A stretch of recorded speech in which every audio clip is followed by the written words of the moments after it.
What's going on, everyone? Welcome back to Powered by Primus. In today's video, we're going to be talking about draft. Now, this is one thing that a lot of people have been asking me about is draft and about sealed. Really, how to do these different formats other than just constructed, where you do get to build. So I'm going to be showing you guys how to draft today. I'm also going to be showing you guys my draft pool from the other night, and then even some gameplay, so you guys can get kind of the whole works all in one video.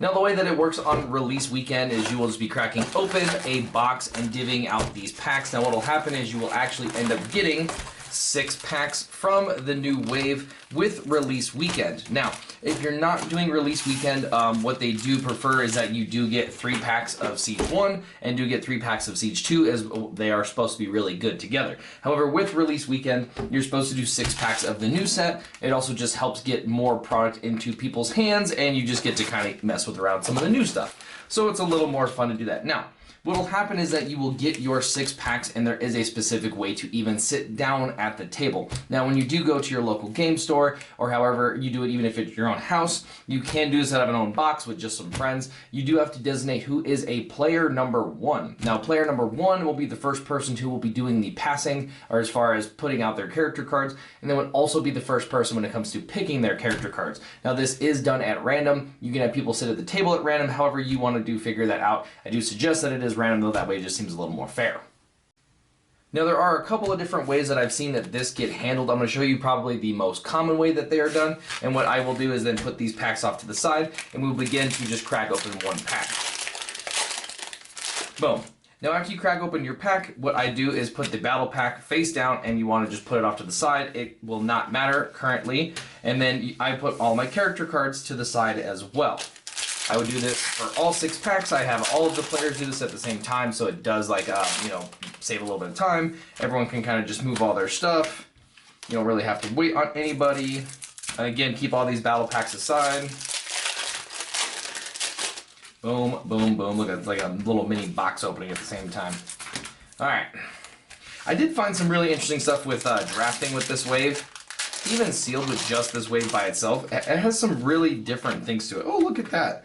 Wow, that's actually pretty crazy as far as a little draft pool there. That's really interesting. All right, so we put all these off to the side still. Keep going, nothing changes. There's 4 down. Oh, 2 power trains too. Wow, that's really strange.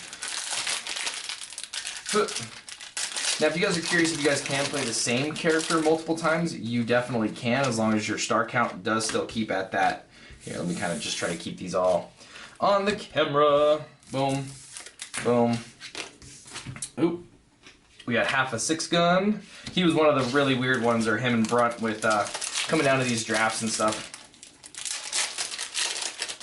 All right, last pack cracking open, and we got a Crosshairs, Sea-Watch, and these. All right, so now what'll happen is, let's say if I'm the first player in this situation, I go through here and I can choose to keep any of these cards that I wish. I can choose to keep all of them. I can choose to just not keep one of them, however the case may be. But what will happen is you take all of the character cards that you do not wish to use and you put them in the center of the table. Now, all other players will do the same thing. So let's say, for instance, I really want to keep Springer. We're definitely going to keep the 2 pieces here because that's really cool. And there's lots of greens in this set. Sure, let's do that. I only have 1 Battle Master, so Crosshairs doesn't really seem as good, but maybe someone else will chuck one in the middle. So I will keep Crosshairs. I'll put Mirage in the middle. I'm going to keep Needler just in case I want to use something with Crosshairs here, and then I will throw all of these into the middle. Now, the other option that you can do with the 6-gun and with the other one is you can maybe coordinate with someone else at the table if someone else pulls the other part, and then you guys can try to work together. Maybe have one person do it, roll, however else it works, because you don't want to put it in the middle and then someone else ends up being able to get it, because that'd be kind of weird. But so you can choose however you want to do that, or you can choose just to hang on to it. You totally can if you wish. So now what will happen is I do all the big character cards first, and then all the little character cards second, or you can choose to do them both at the same time. I don't think it really matters a whole lot, but like I said, I've seen it done both ways. But even if you were just to put all big character cards in the middle, you put your character card in the middle, everyone else does, and then when it comes back to you, since I am the first player, I can take out as many as I put in. So because I put in one big character, I can now take one big character from the pot of characters. The only thing that you cannot do is take the same character that you put back in. So make sure that you are taking a different character. Plus the reason why you put this out there is because you didn't want it, so why would you take it back? So you go through that, do that for all of the big characters, and then you do that for all the little characters. I put all these ones out there, so that means if I'm putting out 4, when it comes back to me, I can take 4 that I haven't put in there originally. So I cannot take any of these 4. So even if the other 4 are just bad, then I can just take those 4. And then again, you can choose to not put any in as well. That is totally possible. Now, after we get our character cards, I put those off to the side. This is the part where you kind of want to start thinking about what deck you're going to be building. I'm going to be showing you guys my draft pool here on screen after I show you how to handle these battle packs, and then we'll be talking about why I made some of the choices that I made. So what will happen is then you will take one battle pack, and then it will be first you pass to the left, second you pass to the right, third you pass to the left. So let me break it down for you guys so it's not so confusing. You will open up your first battle pack. You will then be able to look in the battle pack, and you are allowed to take one card from the pack. Only one card. So looking at these, it's really interesting, especially with this wave. Stuff is kind of strange. Looking at that team I was possibly building with maybe the Skytread plane and stuff, it's a little weird to go that route. Springer is a really amazing character, so maybe I want to push some extra draw cards or something like that, or maybe I can run, you know, more of these one-ofs because I know that I'm going to possibly be getting them more. However the case may be, let's say I really like that Crude Club. I take the card, I can put it wherever you want on your side, and then you take the pack, and the first pack you will pass to the left person at the table. Now that pack will be gone. Essentially the person to my left will pass me a pack. I will crack it open, and I will, let's say, take a pack, and we will continue to pass those packs around until eventually I'll get one card and it'll just be kind of whatever. I put it off to the side. After that, you then take the next battle pack, and then when I crack this thing open, maybe we crack this thing open, I then do the same thing. I open it up, I look at it and go, oh, okay, well, you know, this card just really kind of bonkers anyway. I was talking about maybe running some Autobots, so maybe want to go with this Unflinching Courage, however else we want to work with it. But except for this time, the pack now goes to the right. And then we'll do the same thing. We'll pass all those cards around until that pack is gone, open it, we'll go left, right, left, and then finally right. So I hope that does make sense to you guys. Some of the rules also do say that you do with 5 packs, and you do now do 6 packs. So if you do go to a place and that does do those 5 packs, and it is with just Siege because you do get a character card in the battle card slot. So I've seen some people still do 5 packs. You can kind of do it either way. 6 packs obviously just gives you a little more options. You usually have a little bit of a better deck, especially when it does come to after these drafting and stuff. And then one thing to kind of note about drafting that makes draft a little different. Sealed, essentially, you open up your 6 packs, you build a deck out of those 6 packs. You don't really have much for options, so you have to kind of hope that your stuff goes the way it does. But with draft, you'll start to see a lot of the cards that are getting passed around the table. Maybe I had this pack go around 3 times, and by the time it got back to me, there was another War of Attrition. So, okay, well, people aren't trying to get War of Attritions, maybe. Or I let this War of Attrition pass, and then I see that someone else had a pack that had it, and they passed it to me. I can maybe go, oh, okay, well, I know that half of the table isn't trying to get that War of Attrition, so maybe I can take, maybe I can take that War of Attrition, and hopefully the other one will come back to me, and then now I'll have 2 War of Attritions. So sometimes when it comes to building drafts, you have to kind of really look at your table. You know, if you keep getting packs, and there's no blues in the packs, there's only orange pip cards or only black pip cards, then you can kind of know that maybe your opponents are digging onto blue, so maybe you should kind of try to lean off of blue because you're going to be getting those packs a little late. So maybe you want to try building something a little more orange so you get access to more cool, you know, more pools of cards. Or maybe you're just seeing like tons of Autobot cards that are flipping around. So okay, maybe you want to lean a little more towards that with your draft, try to pick up some of those or whatever else. So the one thing that we did find that with this set in specifics is that there isn't a lot of upgrade removal. So when you are drafting only Siege 2 now with Siege 1, there are more things. But when you are drafting with Siege 2 specifically, upgrades become a lot better because there aren't really ways to interact with them. We don't have access to a lot of the removal that's kind of out there. In just Siege 2, you have cards like Reprocess, and I think we saw it at the bottom of one of these. Yep, you have Hazardous Shield here, which allows you to scrap an enemy weapon or armor. So there are definitely some things that you can do to be able to get stuff off of there, maybe a character's ability, but upgrades are really powerful in this wave when you are only playing with this wave, just because, again, your opponent can't interact with them. So, a card like Crude Club here would normally be a pretty good card by itself. The fact that my opponent most likely can't get rid of it makes it even better. So that is one thing to think about when it does come to building with this wave. So let me show you guys my pool, and let's talk about what I did. Now here is what I ended up drafting in the end. I wanted to kind of show you guys a video of me going through a lot of my pulls and seeing the actual packs and then talking about each pull that I take, except for we ended up having 2 of those legendary boxes that night. So we ended up having like 18 super rares amongst the 2 boxes. And one of the boxes was given out during like the pack rounds. But as far as when it came to drafting, like the right half of the table ended up getting, I think it was like 7 or 8 super rares, and then the left half didn't get any. So it was a pretty crazy night with a lot of super rares flying around. I pulled the Optimus Prime in my packs. However, it's just really hard to kind of draft for him in this wave. If we were including in Siege 1, then there would have been a lot more for me to be able to pick from, but as far as cards for him in just this wave, it's not nearly as good, so I ended up trying to revert back to something different, and a character that I've always known to be good, especially how we talked about it previously in the video, is that upgrades can't really get messed with, and so I saw Greenlight, and figured even if they did have a way to, mess around with it, Greenlight prevents it essentially, unless I have to scrap it, and I'm not worried about smelts and stuff with just this pool. So I knew that it would be really good to be able to pick her, plus Safeguard is actually really nice in this format. And then I was over here looking at Mirage. Mirage has this really cool ability. Whenever you have a secret action down, he now has access to Tough 2.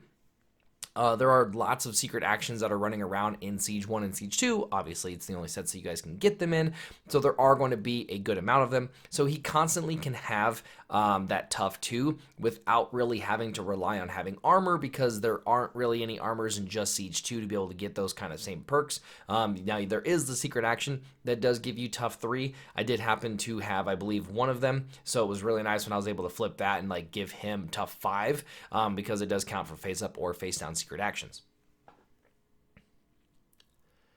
And then the other part is when you flip him to the other mode, you get to reveal the top of your deck. If it's a blue, you get to draw 2, and then if not, then you get to draw 1. So either way, I was really able to get that draw effect. I wasn't really flipping Greenlight a whole lot. Her ability as far as playing the green pip was kind of nice, but it wasn't relevant in most of the night.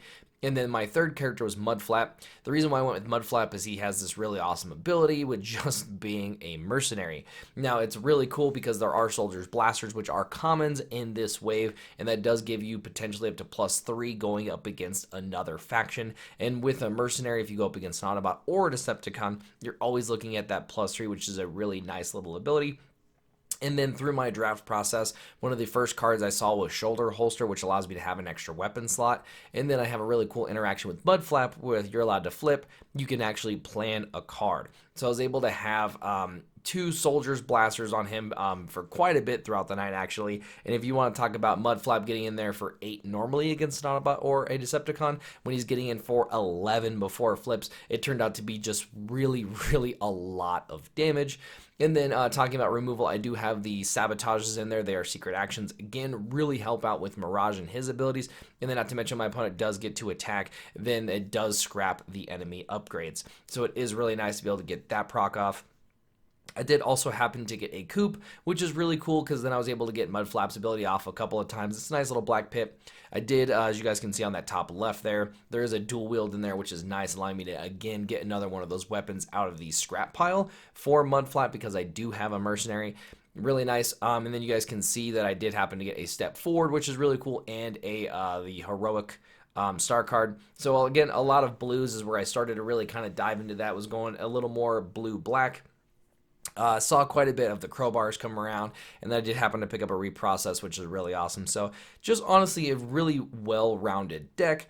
I have access to removal, I have some access to weapons, I've got access to some secret actions, some tough. The one disadvantage of the list is that I only have 2 War of Attritions.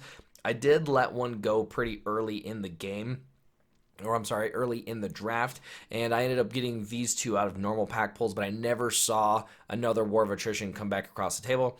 Turns out we had Sam, who was also sitting across from me, who pulled two Optimus Primes out of his packs, but he was running a Chop Shop all green, super, super heal deck, and he did pick up those War of Attritions that I did. The one that I let go, and then he got two that were passed to him. So he ended up getting three of them. I got two of them. It worked out. And then lastly, the one little interaction that I thought was really cool in this is I do have two energy transfers. It is that orange battle icon in like the middle of the bottom. It does allow me to move damage counters off of one character onto another character, but not enough to KO that character. So it's really cool with Safeguard to be able to move that damage off of a Safeguard character, especially how most of the time my opponents really weren't going into Mirage just because of the tough. So I would just move the damage off of Greenlight and I would put it onto Mirage, and then Greenlight Safeguard would be back on and I would be able to throw her out there, knowing that she probably would only be taking a maximum of 3. Alrighty, now I'm going to be showing you guys gameplay. This was round 1 of the event. Honestly, round 2 and round 3 didn't really have a whole lot to talk about, so I want to show those matches. And then in the finals, I went up against Eric, and I didn't bother recording because I was pretty sure I was just going to get completely blown out. He was running a 5-wide Pierce deck, but I did lose game 1. I lost game 1. I ended up winning game 2, and then we were going to draw, and no one wants to draw in the final, so we just rolled to see who would win game 3. He won the die roll, so I just gave him the match. So I'm going to be showing you guys this gameplay again. Round 1 going up against Wes, rocking Jetfire, Vanguard, and I can't tell who that third character is. Might be Sidetrack. But he's going to be flipping Jetfire here first. Now, the really cool part is with the far right character, which I'm pretty sure is Sidetrack. He also has the Treasure Hunt ability, so flipping Jetfire first, and then throwing Vanguard in, and he's going to be attacking into Greenlight to be able to turn off my Safeguard. It is definitely one thing that I did notice that is pretty easy to do against a lot of Safeguard characters when you're not building, obviously, for Constructed, is it's really hard to defend on that first turn. I obviously did take the 1 damage there, so now my Safeguard is turned off. I do have a lot of different ways to heal in the deck. You guys can also see with the energy transfer that I'm flipping back and forth there, is that I do have the ability to move that damage over. He was deciding if he wants to go for that reprocess or not. Again, I talked about it earlier. Really nice with the green light, not being able to remove those upgrades off of her is really nice. I'm just going to be double checking all of my character's other abilities and stats here for just a second. Flipping Mirage because I really want to start getting that drawing on board as soon as I can, or even go with that secret action here to possibly give that tough 2. Could be really nice with this Jetfire. I was really afraid he's going to be hitting me for like a bajillion, so I did go ahead and I couldn't even see what card I played there. I'm pretty sure that's that is the unflinching Courage card. It is a black, green, blue pip, and that does give me that Bull 2. Now I'm pretty sure he's going to be sending in the Sidetrack here, so I went and threw out the green light first. Go ahead and just flipping over a couple of cards. Yeah, it was the one that gives me Bull 2. Now I am primarily blue-black, so I'm not going to be getting a lot of orange pips off. I think the only 2 orange pips in the deck are the energy transfers. So I'm debating here if I want to pick up this War of Attrition or not, or if I'm going to be going for that for the Soldier's Blaster. I'm pretty sure I pick up that Soldier's Blaster because even with Mudflap going up against that Jetfire, I'm going to be swinging in for that 8 damage, which is going to be really relevant because Jetfire has a billion life. So I do need to try to get through that. And then unfortunately, I have 2 Autobots, so they're not going to be getting that +3 off of the Soldier's Blaster. Flipping Jetfire for the turn. This is going to be getting that Super Treasure Hunt. We do get to look at all the cards that they do get to flip. Looks like Wes isn't getting too lucky here. He does pick up the Kinetic Whip and the Soldier's Blaster, so he does get 2 cards there, which is actually pretty nice. The Kinetic Whip is really good on Jetfire just because you can tell by his list he's only flipping Jetfire, so he is going to be able to get access to that Bull 2 as a weapon if he does choose to use it. And then again, if he does choose to go into Mudflap with that Soldier's Blaster, then he himself is going to get +3, and then he's swinging in for a base of 8 as well. No, sorry, I believe it's 9. He has 6 on the other side. So Wes is debating here. He does choose to go with that Kinetic Whip. Now, I did already flip for the turn, so he won't get access to the Bull 2, but he's most likely going to be throwing out Sidetrack here. Oh, looks like he is throwing out the Jetfire, going into Greenlight. This is going to hit me pretty hard. Flips 3 black pips, so he's getting in for at least Pierce 3. And it looks like that is what is getting in, is going to be that Pierce 3. I am going to be debating on picking up another Soul. Nope, we let it go. I do have another one in hand, I believe. And so I just didn't really feel like I needed to set up too much of that because the only character getting that benefit is Mudflap, so I really don't need more than 2. going to be flipping Mudflap, which does allow me to get that bounty ability, which allows me to play the top card of my deck. So I know I'm going to be crushing Vanguard here, so I do want to try to get this to go. I'm going to be playing that Energy Transfer, which does move the 4. I'm going to be putting it on to Mirage. Now that does open the safeguard, so even if he does choose to try to go back into green light for the turn, I don't have to worry about it too much. And then Mudflap now is coming over and probably going into Vanguard, pretty sure. Now this was a play mistake on my part. I'll go ahead and show you guys here in just a second. So we're getting in for a bunch of damage. We are definitely crushing the Vanguard. However, Vanguard has this really, really interesting perk that when he gets equipped onto a character, you get to deal 1 damage to a tapped enemy. And of course, green light is a tapped enemy, so it immediately turns back off my safeguard. I was really, really excited about doing the energy transfer, and then you guys can tell there that I completely spaced that ability, so it did turn it back off. Now again, he's only throwing in sidetrack next, but I was really hoping that sidetrack wouldn't hit me, and then I'd be able to throw green light out there first for that fresh safeguard. It's totally fine. That's what happens. You don't pay too much attention. I did get the top card of the deck to proc, obviously, with Mudflap. It is going to be that secret action, which now does give the tough 2 to Mirage. He's not going to be going into Mirage here, so I'm not going to have to worry about it, but looks like he just did draw that medic protective armor, which I would love to be able to play onto my green light there and get that 1 off. But like I said, yeah, just a bad play. Wasn't paying too much attention, so totally fine. Wes does go for the shoulder holster here, which is a really cool ability. However, he does not have a weapon on top of the deck. Now, it does still give him an additional weapon slot, so he can still play a weapon. Unfortunately, I do call it out here because he did play the shoulder holster. He can't play the weapon, which does super suck because that was a missile pod. So really cool, and actually a missile pod on Jetfire seems very, very scary. So, yeah, I just had to point that out there.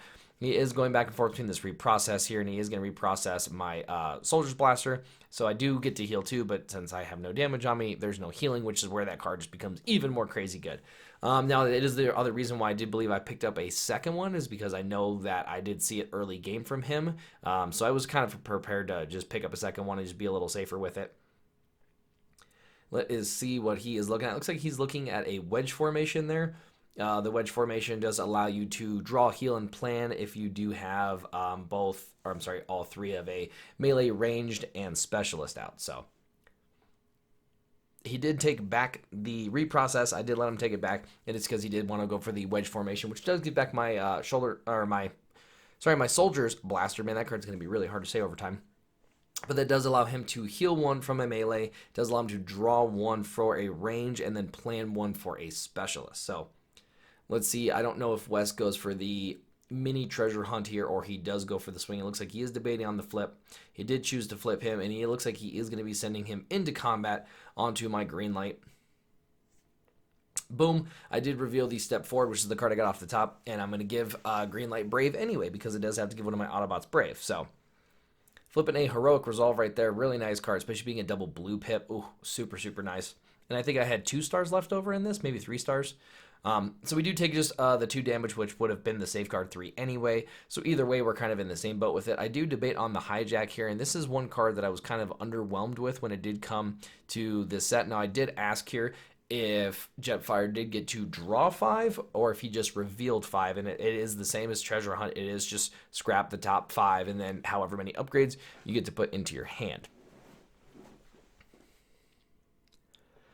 All right, do draw for the turn. Looks like I drew another Soldier's Blaster there, which is kind of nice. I think the other card is the Crude Club. I can't quite tell what I do have in my hand here. I know that I'm going to be getting in, but I don't really have anything good. So I'm going to reveal the top to see if it's a blue. It is a blue, so I do get to draw 2 cards. I do get that War of Attrition, and then I do pick up the Sabotage. So the Sabotage is actually really nice here because now if I do choose to play it, I do put Wes in a pretty interesting spot as far as attacking next turn. If he does lead with Sidetrack, I'm in just a really bad spot with playing it. However, if he leads with Jetfire, I do have a chance to get a pretty nice little hit there. I tried to play the Crude Club, but I really wanted to play the Pocket Processor. This does kind of force West to have to kind of go into Mirage, which does protect a little bit more of my characters, or he does choose to just let it go, and I get a few more extra cards out of it. Pretty much at this point in the match, I know that I'm down to Mudflap versus Jetfire. The other characters just aren't going to be able to get enough in there, so I know I'm going to have to really rely on getting those big Mudflap hits. So I am now attacking Mirage into Sidetrack because I want to get him off the table, so I force him to attack with Jetfire, which then makes my Sabotage better. So it might have been nice to get a few damage points into Jetfire there, but getting the little character off was just a little more important.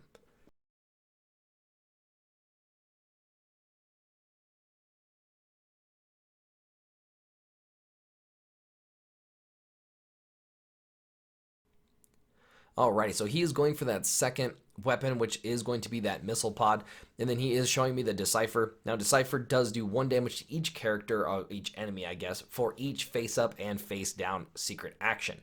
Now, I do have the 1 secret action, so I take 1, and I read missile pod here because I wanted to make sure I got the trigger for it correct, but it does say that when the upgraded character attacks, they choose to scrap it. So that does go before the secret action here, which is where my debate was. I didn't want to reveal it, and then he chooses to just scrap it, and I get blown out. So I did wait for it. It's kind of dirty the way that it does play out a little bit with it, but I do understand that the way that the triggers do work, it is a little more beneficial for the defending player. But I do ask him here if he wants to reveal. He says no, and then that is when the Sabotage does proc, and Wes definitely it was not too happy with me then getting rid of both of his weapons. Now, he did get the Bold 2 from the flip because that already did go through. The weapon is not required to stay out to be able to keep the Bold. However, he did lose the missile and lose the +1. So again, just kind of a cool thing. It definitely is one of the better cards from the set that I really do like, is the Sabotage just for those kind of setups. And it just makes some of the combat a little more interesting, which is where a lot of the focus of the game is. So it's pretty cool. Now he is choosing to do his ability where he is allowed to draw 1 and then put 1 on top, which allows him to flip 1 more. So he's just trying to get a little more flips. And then on top of that, putting a green pip on top of the deck is really smart because he can choose to get it back if he does want it. So that's really cool. All right, so going through the math here, he does have to, I believe, flip 1 more. No, I don't think he has to flip 1 more. We might be calculating damage here. I'm not quite sure what's exactly going on. Okay, so it looks like he is flipping. That's right. He did have the Bolt 2. So he did have the Bolt 2, so he did have to flip for that. So he is getting in for 7 damage, I believe. I can see 1 orange with the guided posture over there.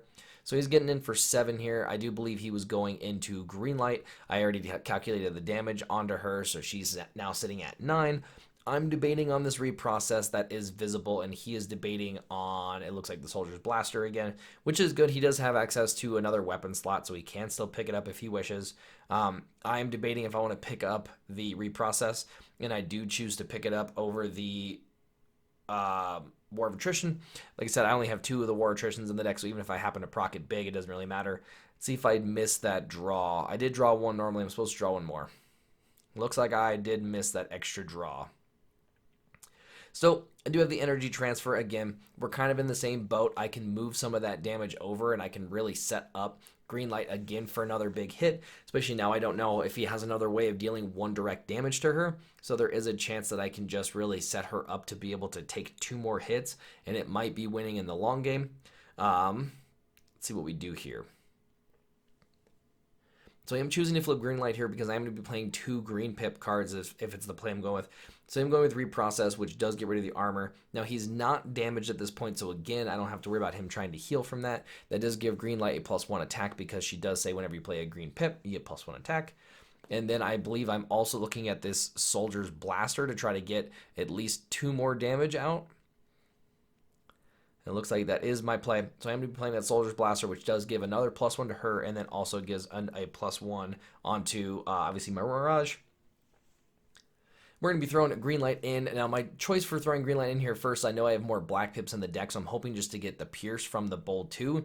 And I don't know with Glare there. Looks like I'm probably getting in for 5 or 6. So after defense, yeah, it looks like that was probably about the number. So he does take the 3, which is pretty good. Like I said, I mean, Jetfire has 20 health, so I know I still have 17 more to get through. And then I am separating cards there just because I do have to shuffle my deck. So I need to make sure that obviously those cards are separated because they're technically still not into the scrap pile yet. He's deciding what he wants to pick up. Now I'm going to be throwing Mirage in again. And again, I'm just really trying to push those black pips. I know they're not going to be dealing a lot of damage naturally, so if I can just try to pick up a few Pierce, then they're going to be kind of getting in their job. It looks like I'm getting in here for about 5 again. He is choosing to plan 1, giving him those extra 2 flips. I'm sorry, extra 1 flip, but he did flip a white. So did pick up it looks like 2 blues there, so he's probably taking another 3 damage is what it looks like. All right, so he took 2 damage, taking him up to a 5, and now this is where Mudflap's going to be getting in for 8, so it is a pretty nice little hit here. I know, again, I talked about it. This is going to be my route to victory is just Mudflap through Jetfire, just really trying to push as much damage as possible with Mudflap, and then kind of using my other characters as essentially meat shields and just trying to take the brunt of the damage. Mudflap getting in for 8. Let's see what the defense looks like. He does still have to choose. That's the one really cool part about this Jetfire. You guys see him every turn putting one of those Soldier's Blasters on top and just getting him. Allow him to flip one more additional card and possibly be able to, maybe flip an extra blue or see something different that he likes. And then he can always choose to pick back up the Soldier's Blaster with one of the dead cards in his hand.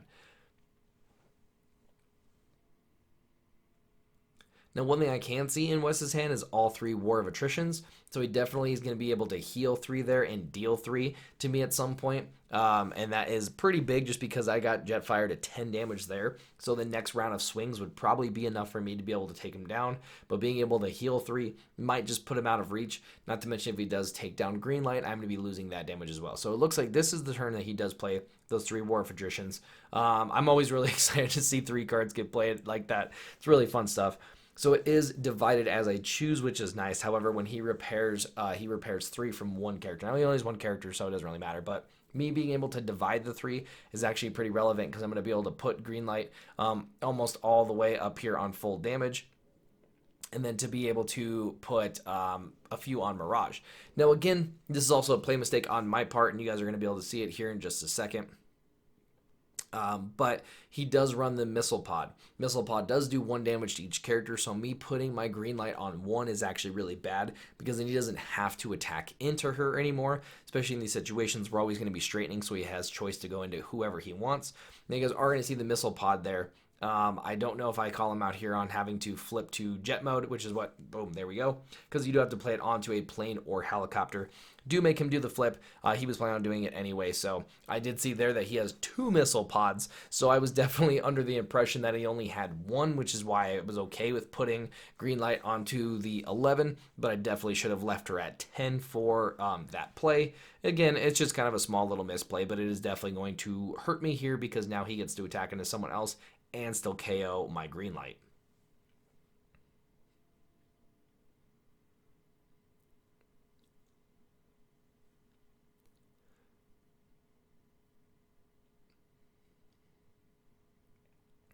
Alrighty, we ran through the motions. He does choose to scrap that missile pod, which does 1 to everybody. That does obviously KO the Greenlight. Puts 1 on a Mudflap, and then that does put 1 onto Mirage. And I'm pretty sure he's going into Mudflap here. If I remember correctly, this is where Wes probably realized it earlier as well, but he knows that he is going into Mudflap, that he has to take Mudflap down because of how much damage Mudflap just naturally does, and he is trying to take him out.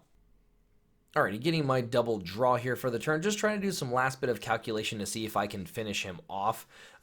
Just to see, I'm really afraid of him being able to untap because I know if we do get to straighten out, he is going to crush Mudflap and then it's going to come down to Mirage as my last little bit of a hitter. So I'm just trying to really plan things out as best as possible. I am flipping, which does allow me to plan. I get to put that on top, and then is this the shoulder holster? Energy transfer? So it looks like this is energy transfer. I am moving enough over to not KO Mirage. He does have 13 health. Now, again, this was the same play mistake I made on the previous turn.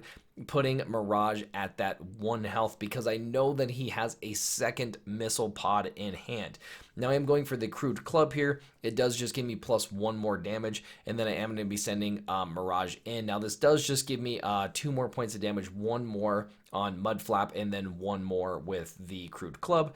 So hopefully I'm going to be able to get him close enough to where he has to attack and he can't finish off Mudflap, and then I can probably get it on the last crackback.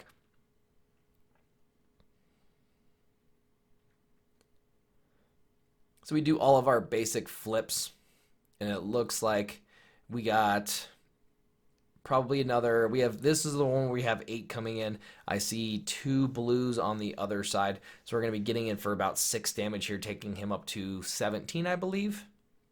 Let me see if my math is correct. Alright, looking like that's going to take him up to 16, and again, we're going to see the play here in just a second, but definitely a bad misplay on my part. We do get to straighten for the turn. He does get to draw. I do believe he goes for a reprocess here. I don't know if I remember 100%. I know that this was a pretty bad missile pod, little play on my part. So he does go for the reprocess there, which gets rid of his own shoulder holster to be able to heal himself for 2. Now that is one thing that's actually really relevant about the card, to make sure you always remember that, is it's from any character. So you can choose one of your own. And this is pretty nice. Now this does put him at 17, and then, I'm sorry, at 14, he does go for that missile pod play. Does go for the flip, and then goes right into Mudflap because he knows he's cracking that, and that gets rid of my Mirage. So again, just a little bit of a misplay there, but I definitely get pretty lucky that I don't think he can fully hit me for, 11 damage. But if there was a way for him to do it, then that would have been a really bad misplay on my part. So revealing not too much help on defense for myself. He does also flip a orange, so he gets in for pretty big damage here, taking me up to that 6. I do get to draw a card, and then I know that I do have to finish out probably the game here. I don't know if I can withstand another hit from him, just because he may be holding a weapon or something. Now I did get the sabotage here, which does help me out if he does indeed fact get the weapon.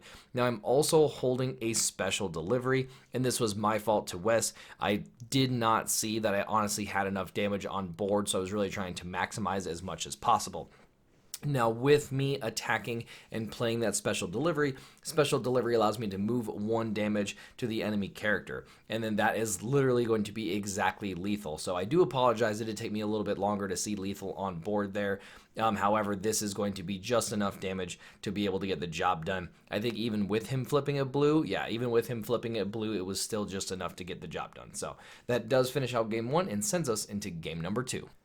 Alrighty, now we are getting into game number 2 here. Now, Wes did choose to sideboard out a character and bring in some star cards. He did apparently have some star cards. I'm guessing like blast shields, or possibly the sword that never goes away is probably some of those star cards that he did have in there. So he did sideboard down to that, and then he did choose to go first. He's going to be flipping Jetfire, most likely throwing out Vanguard here.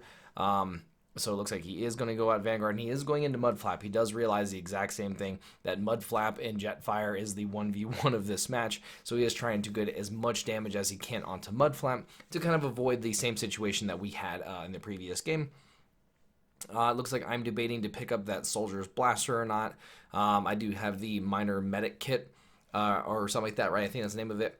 And I just choose to get rid of that. I want the double black pips in my deck specifically, just because I do indeed, in fact, want to be able to flip those with my smaller hitting characters, just to get some of that pierce. Do draw for the turn. I believe I picked up a War of Attrition there. Alright, going for a special delivery here, which is going to be able to move that 1 damage over to Jetfire.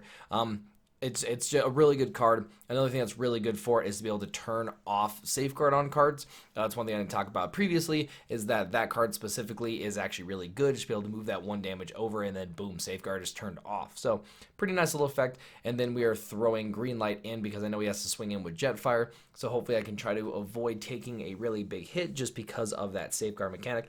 Now I do see a Blast Shield there, so I was correct with one of these star cards that did end up coming into the list. And it's a really good star card. No pip, which I think is actually a little unfortunate, but I can kind of understand it. The card is pretty good, and it's really good onto Jetfire as well because he already has a lot of health, and so being able to have that damage rounded down just becomes even better. So I do understand Wes bringing them in here in game 2. Already drawn for the turn, and again, he's got to go into green light here, which is hopefully my plan to not really take as much damage as possible. Now, there are ways to do that 1 damage. We already talked about a few of them. He does go for the increased durability, which does give, I believe, +4 health. And you guys can kind of see me lower my head there because now I have to deal with a Jetfire with now 24 health versus 20 health. So, and we have 1 whole damage, so we have 23 more to go. It is a lot of health on that guy. He is definitely a monster. Now, he does flip for the turn, activating that super dig, essentially getting a missile pod, 2 crowbars. So, gets quite a bit of good stuff there. The missile pod is honestly probably the scariest bet. The one disadvantage or the one advantage to this is that I guess he already did play the increased durability, so he can't go back and play the missile pod now. He does choose to attack into green light, which means that she's gonna be taking a maximum of 3, which is pretty good here. I believe that he flipped 3 pierce anyway. No, but he did flip enough to where I think I take 2. Yeah, I do take 2 damage off of that. So either way, it would have ended up working out to be the same amount of damage, even if he would have cracked the missile pod there to hit me for that safeguard 3. So I do untap here. I'm going to go for that Soldier's Blaster because I know I do get 2 attacks into Jetfire. And I'm just a little bit in the tank there. I'm kind of just trying to figure out the sequencing as best as possible. Now here I know I can flip Mudflap and activate my Bounty ability, which does give him the armor. And then that would go over to Jetfire. And so that is one option, or the other option is I just kind of go all out here onto Jetfire and just try to finish this match as fast as possible. I am flipping for the turn, which is going to turn on my Bounty, and then I am going to be playing a Coup here, which is a pretty interesting little tech card that I happen to get through the draft, which does allow me to proc my ability twice. So I am going to be attacking into Vanguard here. I'm pretty sure I attack into Vanguard. Can't see up. So I am going into Vanguard. Now that will KO me, or will KO Vanguard, and that does make him put 1 damage onto a tapped enemy, and it also does get rid of the increased durability. So now I essentially knocked 4 health off of Jetfire by doing just that attack alone.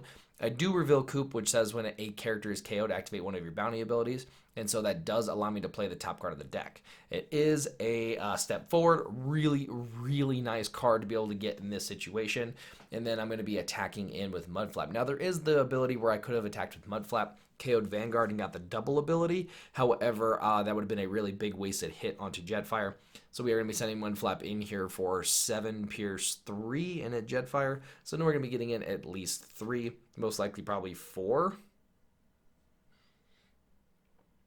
So it looks like we did get 4 in there. That does take him up to 5. It turned out to be a pretty decent little play for me. The Coup was a little bit of an interesting one that ended up turning out to be really nice because now with that step forward, when West does go to attack here, I can kind of send that attack away from Mudflap. It was a really good card, but it was definitely truly luck. There was definitely no skill involved with setting that up to be able to get into this situation, because for sure Wes would have been able to play a few cards here and probably hurt Mudflap quite a bit, if not even finish Mudflap. Wes's deck definitely has a lot of potential for getting big damage out with Jetfire and upgrades just in general. So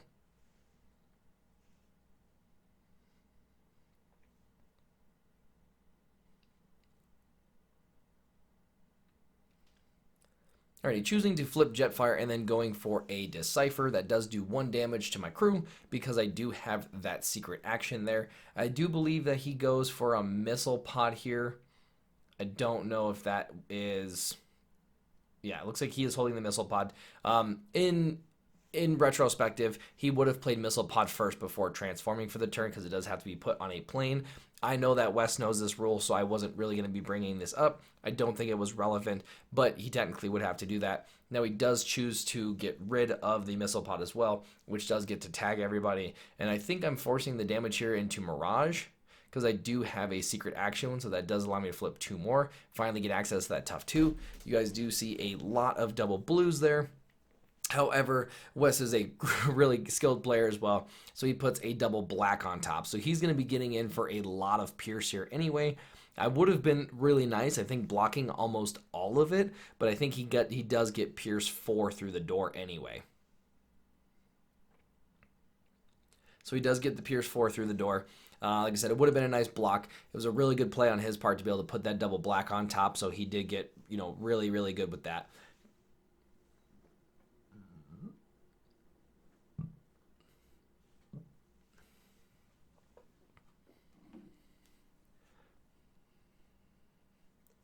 And then we do straighten up for the, oh, I guess we don't get straighten up here. I do get to swing through. I did draw a reprocess there, which is really nice to be able to hit the armor. However, I have to decide here because he does get to heal too. So it does set me back as far as a little bit on damage on him, and I'm evaluating how relevant that +2 is going to be on his armor. Now I do flip green light here, and it's because I am really debating on going for that reprocess, and that at least does give her a +1 for the turn, so hopefully allows me to get a big hit in. The thing that I do here is double check for my black pips. So I am trying to see how many double blacks I have in there. I know that I have dual wield, I have the medic kit, I have crowbar. So I am trying to see if it is worth it to try to get rid of that armor or not. I see that most of my double blacks are in my scrap pile, so I know that I need to push that armor away because that armor is going to really stop so much of my momentum. Now I do go ahead and I think play another Soldier's Blaster here onto Greenlight. Now that does essentially give her +2 for the turn, 1 from the weapon and then 1 for playing a green pip card. So just trying to really push as much damage as I can in this situation because I am swinging all the way through, and she's going to be swinging for, I believe she has 6, 7 currently. He did stack that card up on top, which was a blue, and I think I'm hitting in for 7. He's blocking 3, should be taking 4, taking him up to 7. So it looks like that is the case. I'm going to be getting in for Mudflap here. He's going to be getting in for 7. He does draw a card. He is going to be putting 1 back on top. I can definitely see that Wes has some of those War of Attritions ready to go. So that card is actually really good in his list just because of how much health that Jetfire has. He just gets to build it back up. We choose not to cut. We flip through like normal. Like I said, I'm getting in for 7. He is flipping at least, we got 3, so he's taking 4, putting him up to 11. All right. So here I could actually tell that I know he was planning a War of Attrition setup because usually Wes always switches over to like a big die. So he is currently at that 11. However, normally he would flip, put up a 10 and then put up a 1. And because he was leaving them all out as small digits, I was pretty sure that he's going to War of Attrition 3 of it off because it's just perfect then to just move one of those over. So it was a thought I had. It's really good because it just puts out so much more damage on my characters while repairing. I mean, that card I think is really good just in general. So we are going to be getting the draw here. He will be standing his character up here in a second. There you go. And he is looking at those War of Attritions, and boom, here they come. So there is all 3 of those War of Attritions. I do divvy those out, and I will not be making the same mistake that I previously made by putting one of my characters up almost to death. Now, they're also a little bit further away from damage here, so even a missile pod doesn't KO a character, so I just spread it out again to try to keep it off of Mudflap. I just really want to be pushing as much with him as possible.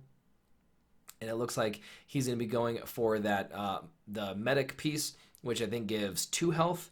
And so it's just all the health going back and forth between this game was pretty interesting. And that's one thing that's in general that I found playing a lot of these matches throughout the night. The health swings back and forth are very interesting. There's enough repair in this wave alone when only drafting and doing sealed obviously with Siege 2. There's just a lot of it. So and it actually becomes a little bit relevant in some situations. So he is debating on what his attack is supposed to be here. It's a really, really big uphill fight for Wes, unfortunately, just because he knows that there's just 3 characters going back into him. Unfortunately, he's on the rotation part where I get to swing 3 characters into him, so he is going to be trying to take out green light here to at least minimize 1 less attacker going back into him.